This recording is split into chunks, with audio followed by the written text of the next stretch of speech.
누군가는 평생을 일하며 모은 돈으로 겨우 한 채의 집을 마련합니다. 또 누군가는 발빠르게 움직여 여러 채의 집을 사들입니다. 그렇게 한 세대의 노력과 꿈이 부동산이라는 이름 아래 나뉘어졌습니다. 그런데 지금 바람의 방향이 달라지고 있습니다. 한때 재테크의 상징이었던 다주택이 이제는 부담의 이름으로 불리고 있습니다. 대출 규제와 세금 부담이 겹겹이 쌓이면서 다주택자의 한숨이 깊어지고 있습니다. 그런데 그 한숨 속에는 단순한 재정의 문제가 아니라 시대가 바뀌는 징후가 담겨 있습니다. 얼마 전 서울 강서구의 한 중년 부부가 부동산 중개소에서 얼굴을 붉혔습니다. 젊은 시절부터 모은 돈으로 집 두 채를 사놓았던 부부였는데 최근 대출을 연장하려다 은행에서 난감한 소식을 들었습니다. 예전 같으면 어렵지 않게 가능했던 대출이 이제는 다주택자라는 이유로 한도가 대폭 줄어든다는 통보를 받은 것입니다. 그 순간 부인은 말했습니다. 우린 투기꾼이 아니라 평생 아껴 모은 건데 왜 우리까지 죄인처럼 만들어버리죠. 그 말에는 단순한 불만이 아닌 억울함이 묻어 있었습니다. 이 장면은 지금 한국의 중년 세대가 마주한 현실을 상징합니다. 다주택자에 대한 시선이 달라졌고 정부의 정책 방향이 완전히 바뀌었습니다. 예전에는 열심히 모은 사람이었는데 이제는 세금을 더 내야 하는 사람이 되어버린 겁니다. 대출 규제는 그들의 발을 묶고 세금 부담은 어깨를 짓누릅니다. 하지만 그 이면에는 우리 사회가 부동산 중심에서 벗어나려는 거대한 흐름이 숨어 있습니다. 마이크로 후킹이 이어집니다. 왜 이런 변화가 일어나는 걸까요? 단순히 집값을 잡기 위해서일까요? 아니면 부의 불균형을 바로잡기 위해서일까요? 세상은 바뀌고 있습니다. 과거에는 집이 곧 자산이었고 집이 많을수록 인생이 안정된다고 여겼습니다. 그러나 지금은 집이 많을수록 불안이 커지는 시대가 되었습니다. 정부는 다주택자의 대출 문턱을 높이고 보유세와 양도세를 강화했습니다. 부동산으로 돈을 벌던 시대에서 이제는 그 집을 유지하기 위해 돈을 써야 하는 시대로 전환된 것입니다. 한 중년 남성의 이야기입니다. 젊을 때부터 부동산 투자에 관심이 많았던 그는 십수년 동안 세 채의 집을 보유했습니다. 은퇴 후 월세 수입으로 노후를 보내려는 계획이었습니다.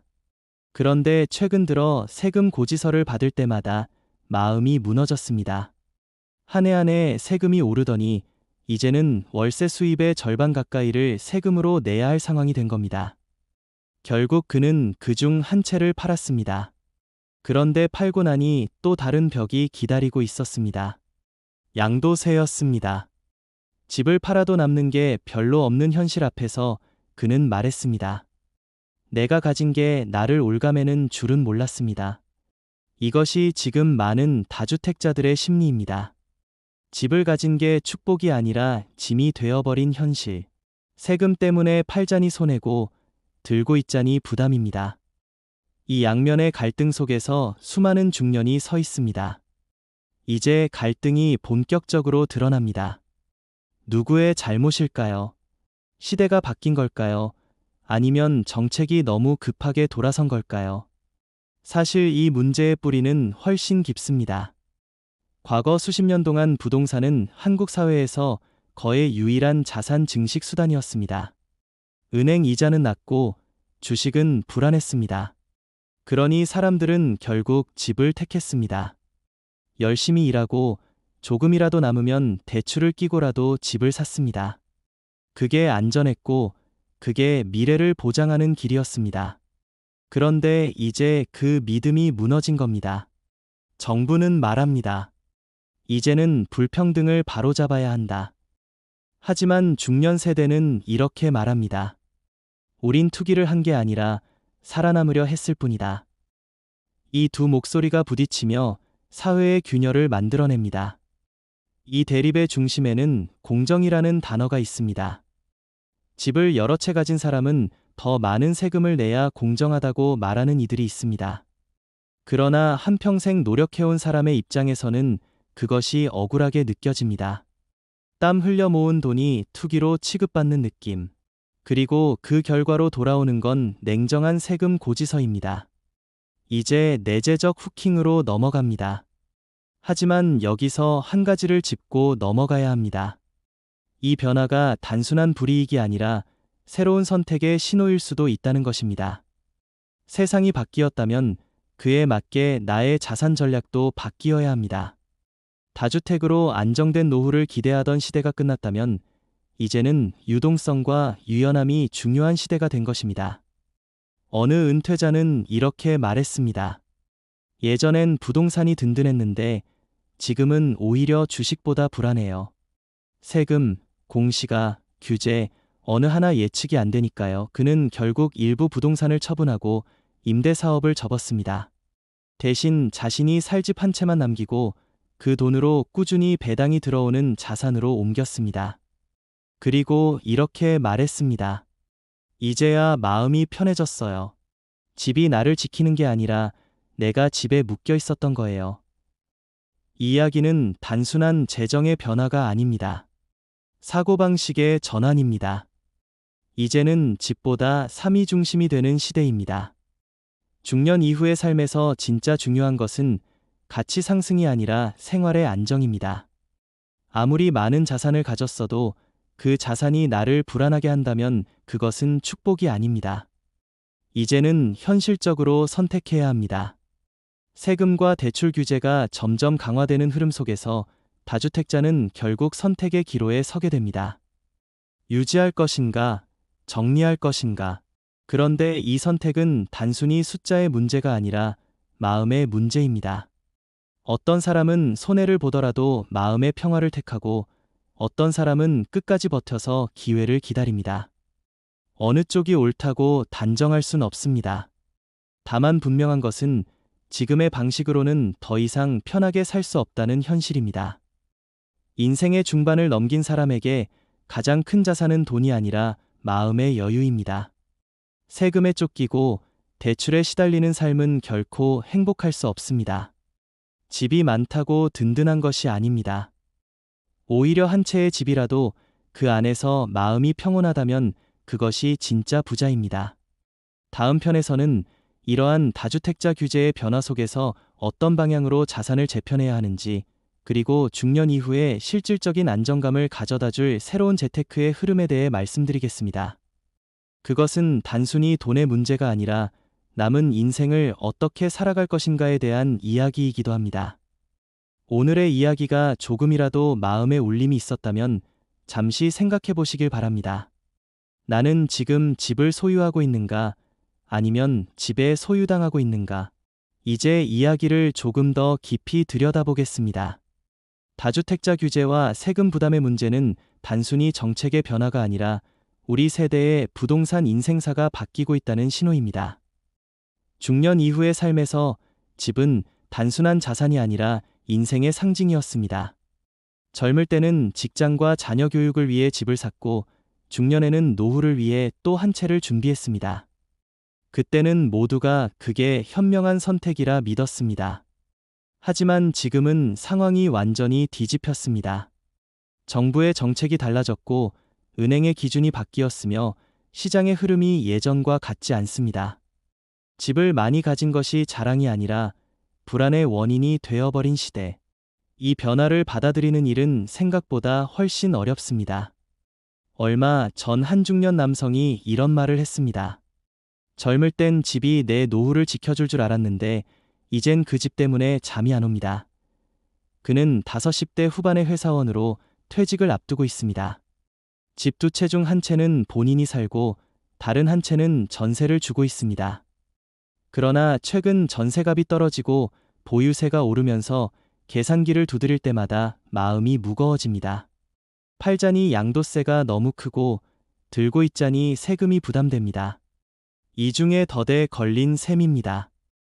이런 상황은 결코 그 한 사람만의 이야기가 아닙니다.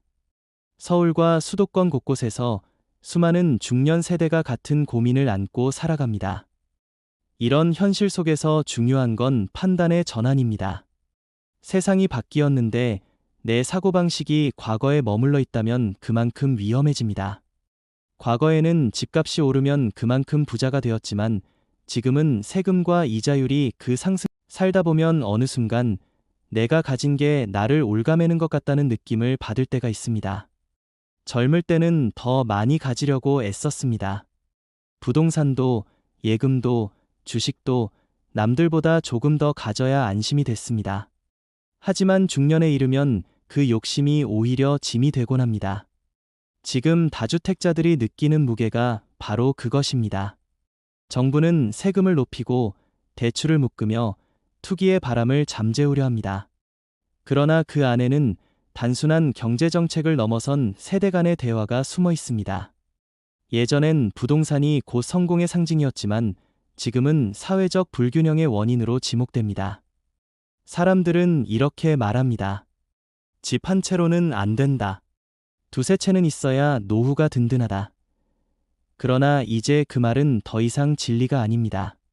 세금은 늘어나고 임대 수익은 줄며 규제는 강화되었습니다. 어느새 집은 안정의 상징이 아니라 불안의 근원이 되어버렸습니다. 재산이 늘었는데도 마음은 가벼워지지 않습니다. 오히려 세금 고지서를 받을 때마다 심장이 두근거립니다. 남들은 부럽다고 하지만 본인은 웃을 수 없습니다. 부자는 아니지만 가난하지도 않은 그 어정쩡한 경계에서 매일 계산기를 두드리며 불안을 견딥니다. 이런 현실 속에서 가장 큰 변화는 가치의 중심이 바뀌고 있다는 점입니다. 과거에는 오르는 집을 사는 것이 중요했지만 지금은 지킬 수 있는 집을 선택하는 것이 현명합니다.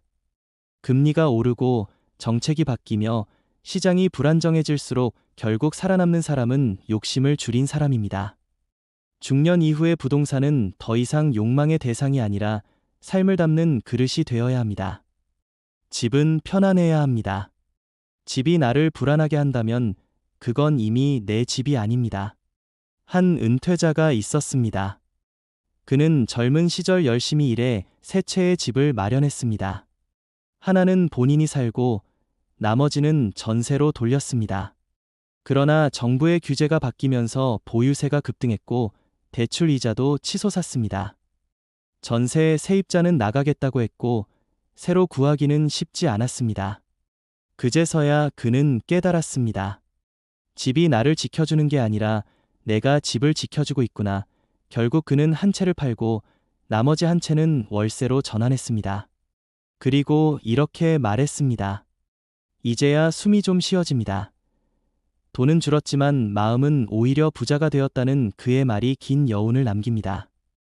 이처럼 지금의 다주택 규제는 단순한 세금의 문제가 아닙니다. 우리 세대가 살아온 부의 방식을 다시 묻는 과정입니다. 한때는 부동산이 곧 인생의 안전망이었지만 지금은 과한 부동산이 인생의 불안 요인이 되어버렸습니다. 시대가 변했고 정책이 변했습니다. 그런데 우리의 생각은 여전히 과거에 머물러 있다면 결국 그 괴리가 우리를 힘들게 만듭니다. 그렇다면 지금부터라도 방향을 바꾸어야 합니다. 첫째, 집을 숫자로 보지 말고 관계로 봐야 합니다. 집은 나를 지탱해주는 공간이지 나를 증명하는 수단이 아닙니다. 둘째, 세금이나 규제를 두려워하기보다 그 안에서 새로운 기회를 찾아야 합니다. 정부는 다주택자에게는 엄격하지만 1주택자에게는 여전히 혜택을 줍니다. 세제 감면, 장기 보유 공제, 주택연금 등 제도를 잘 활용하면 집을 통해 돈을 버는 시대는 끝나도 집을 통해 편히 사는 시대는 이어질 수 있습니다. 셋째, 시야를 넓혀야 합니다. 부동산은 더 이상 서울에만 있는 게 아닙니다. 지방 중소도시, 교통 호재 지역, 재개발 예정지 등은 여전히 새로운 가능성을 품고 있습니다. 다만 투기가 아니라 삶의 확장의 관점으로 접근해야 합니다. 인생의 후반부로 갈수록 우리는 버티는 힘보다 놓는 힘이 중요하다는 것을 깨닫게 됩니다. 다주택 규제는 어쩌면 우리 세대에게 그런 교훈을 주는 계기일지도 모릅니다. 손에 쥐고 있던 것을 조금 내려놓을 때 비로소 마음의 공간이 생기고 새로운 길이 보이기 때문입니다. 사람들은 종종 묻습니다. 이제 부동산으로 돈 버는 시대는 끝난 겁니까? 저는 이렇게 답하고 싶습니다. 부동산으로 불안해지는 시대가 끝나야 진짜 돈 버는 시대가 열립니다. 돈은 더 이상 소유의 크기가 아니라 삶의 안정을 의미합니다. 내 집 한 채가 나에게 평안을 준다면 그것이 가장 큰 부입니다. 이제 우리에게 필요한 건 속도가 아니라 방향입니다. 남들보다 빨리 가려 하기보다 나에게 맞는 길을 찾는 것이 중요합니다. 다주택자 규제는 누구에게나 공평하게 적용되지만 그 안에서 어떤 마음으로 살아가느냐는 각자의 몫입니다. 어떤 이는 그것을 불행으로 받아들이지만 어떤 이는 그것을 계기로 새로운 삶의 균형을 찾아갑니다. 그 차이를 만드는 것은 돈이 아니라 생각의 깊이입니다. 지금 이 시대의 중년에게 가장 필요한 것은 경제적 자신감보다 심리적 여유입니다. 그리고 그 여유는 가진 것에서 오지 않습니다. 내려놓을 줄 아는 용기에서 옵니다. 정부의 규제도 세금의 압박도 결국 지나갑니다. 그러나 그 사이에서 우리가 잃기 쉬운 것은 마음의 평온입니다. 그것만큼은 지켜야 합니다. 이제 집은 투자가 아니라 쉼터가 되어야 합니다. 더 이상 오르내림에 흔들리지 말고 내 인생의 속도에 맞게 사는 것이 진짜 부자입니다. 불안 대신 단단함으로, 조급함 대신 여유로 삶을 채워가시길 바랍니다. 사람의 인생에는 반드시 되돌아보는 시기가 있습니다. 그 시기는 대체로 신을 넘긴 어느 날 갑자기 찾아옵니다. 젊을 때는 앞만 보고 달렸습니다. 일터에서는 성과를 내야 했고 집에서는 가족을 지켜야 했습니다. 그 모든 걸 가능하게 해준 것이 바로 집이었습니다. 집을 사고 또 사고 그 안에서 성공의 상징을 쌓아 올렸습니다. 그러나 이제는 다릅니다. 그 집이 나를 무겁게 만들고 그 부동산이 나의 자유를 앗아가고 있습니다. 이상하지요? 예전엔 돈이 없어서 불안했는데 지금은 돈이 있어서 불안합니다. 이제 우리는 묻지 않을 수 없습니다. 과연 나는 무엇을 위해 이렇게 살아왔을까? 그 물음 앞에서 다주택 규제와 세금은 단순한 정책이 아니라 거울이 됩니다. 그 거울 속에는 과거의 나와 지금의 나가 마주 앉아 있습니다. 젊은 나는 늘 불안했습니다. 그래서 쌓았습니다. 그러나 지금의 나는 그 쌓아온 것들을 지키느라 지쳐 있습니다. 어쩌면 우리는 너무 오랫동안 가진 자의 불안을 외면하며 살아온 건지도 모릅니다. 한 지인은 이렇게 말했습니다. 이제 집이 두세 채 있다고 해도 마음이 편치 않습니다. 오히려 한 채로 줄이고 나니 마음이 평안합니다. 돈은 줄었지만 잠은 잘 자게 됐어요. 그 말 속에는 단순한 재정 계산을 넘어선 깊은 통찰이 있습니다. 인생의 후반전에는 이익보다 심리적 자유가 더 소중합니다. 다주택자 규제는 그 자유를 다시 가르쳐주는 신호일지도 모릅니다. 지금의 세상은 가짐의 시대에서 지킴의 시대로 바뀌었습니다. 이제는 얼마나 많이 가지느냐가 아니라 얼마나 지혜롭게 지키고 유지하느냐가 관건입니다. 집을 통해 얻을 수 있는 건 단순한 수익이 아닙니다. 그 집이 나에게 어떤 의미를 주는지가 더 중요합니다. 그 안에서 내가 어떤 마음으로 살아가느냐, 그 마음이 평화롭다면 그 자체가 이미 부입니다. 많은 중년이 이렇게 말합니다. 이제 와서 집을 팔 수도 없고 가만히 있자니 세금이 무섭고 참 어렵습니다. 그 말에는 진심 어린 고뇌가 담겨 있습니다. 그러나 인생은 늘 변화를 품고 있습니다. 우리가 한 걸음 뒤로 물러날 때 오히려 길은 새롭게 열립니다. 집을 정리하는 건 단순한 자산 관리가 아니라 삶의 무게를 덜어내는 과정입니다. 그렇다고 다주택자들이 모두 잘못된 선택을 했던 건 아닙니다. 그 시절에는 그게 최선의 길이었습니다. 문제는 세상이 변했는데 우리의 생각이 아직 과거에 머물러 있다는 점입니다. 새로운 시대의 부는 유동성이 아니라 균형에서 나옵니다. 지금 필요한 건 더 많은 집이 아니라 더 단단한 마음입니다. 삶의 본질은 단순합니다. 우리 모두 결국 한 공간에서 잠을 자고 한 식탁에서 밥을 먹습니다. 그것이면 충분합니다. 지나온 세월 동안 쌓은 것은 헛되지 않았습니다.